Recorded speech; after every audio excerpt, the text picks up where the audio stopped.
Hello friends, welcome back to my channel. আমি ইন্দুরেখা। আমি আবার একটি নতুন ব্লগ নিয়ে এসেছি তোমাদের কাছে। আজকের ব্লগটি দশহর স্পেশাল। আজ দশহরা, মা মনসার পুজো, তাই সেই দিন আমরা সারাদিন কী করলাম তোমাদের সঙ্গে শেয়ার করছি। ভিডিওটা ভালো লাগলে একটা লাইক করে দিও, তাহলে আমার নতুন নতুন ভিডিও বানাতে ইচ্ছে করবে। আর যদি চ্যানেলে নতুন বন্ধু হও তাহলে সাবস্ক্রাইব করে রেখো। যাক, চলে আসি এবার মূল পর্বে। এই দেখো, এটা আমাদের বাড়ির পুজো। এখন সকাল 10টা। মনসা দেবীর পুজো করার জন্য বামুন ঠাকুর আমাদের বাড়ি এসে গেছেন।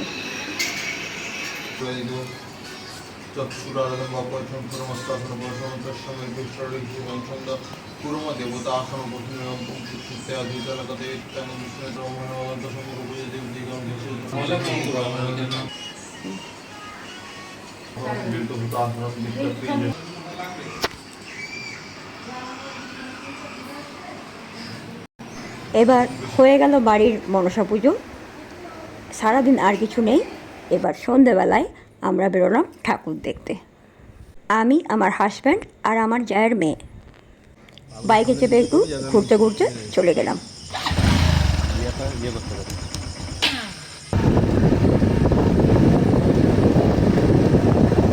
আমাদের রামজীবনপুরে দুটো জায়গায় মা মনসা পুজো খুব বড় করে হয়।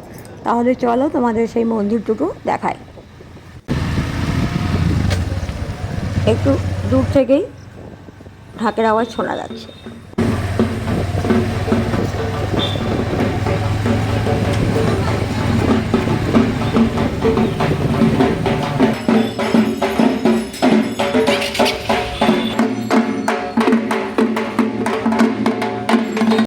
এই হলো স্কুলের কাছে প্যান্ডেল।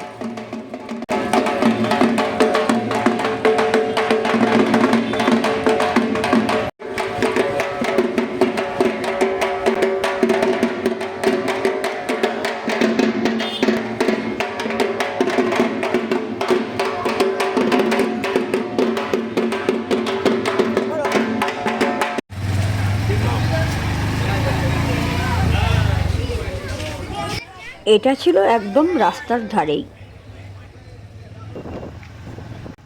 এবার চললাম দ্বিতীয় পুজো দেখতে। খুব গরম চলছিল তো, তাই বাইকে করে ঘুরতে খুব ভালো লাগছিল। দ্বিতীয় পুজোটা বাড়ির থেকে বেশ কিছুটা দূরে ছিল, তাই অনেকটা রাস্তা আমাদের এমনিই যেতে হলো। না, আমরা কোনো পুজো টুজো দিতে যাইনি, শুধু ঠাকুর দেখতে বেরিয়েছিলাম আর কিছু প্রণামী দিলাম। এখন তো সন্ধ্যাবেলা, তাই বিভিন্ন মন্দিরেও পুজো হচ্ছে। এরপর আসবে সেই বিখ্যাত রক্ষাকালী মন্দির। কোনটা?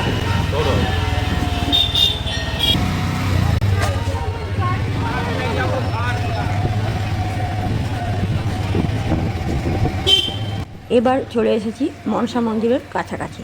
এগুলো নাপিতদের পুজো।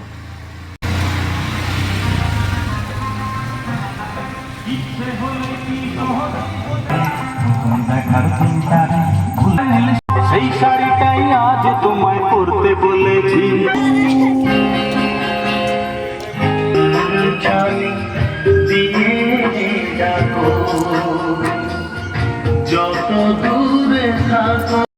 জয় মা মনসা, আমার প্রণাম গ্রহণ করো।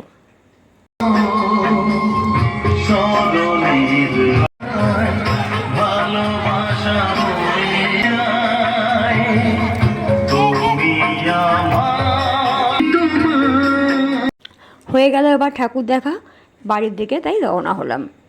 কিন্তু বাঙালি ঠাকুর দেখতে যাবে আর কিছু খেয়ে আসবে না, তাই কখনো হয়? তাই দাঁড়ালাম ফুচকা খেতে। কিন্তু সেই লাইন দিয়ে দাঁড়িয়ে থাকতে হলো অনেকক্ষণ, এতেই দেরি হয়ে গেল। আর তারপর আমার ছেলের জন্য ঝালমুড়ি নিলাম, ও খেতে খুব ভালোবাসে। এবার চললাম সোজা বাড়ি। আর মন্দিরের পাশ দিয়ে যাচ্ছিলাম, দেখলাম বাজনা হয়েছে।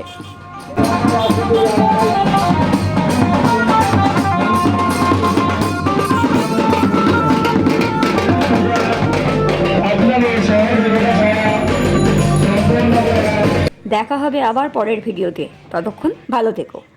টাটা।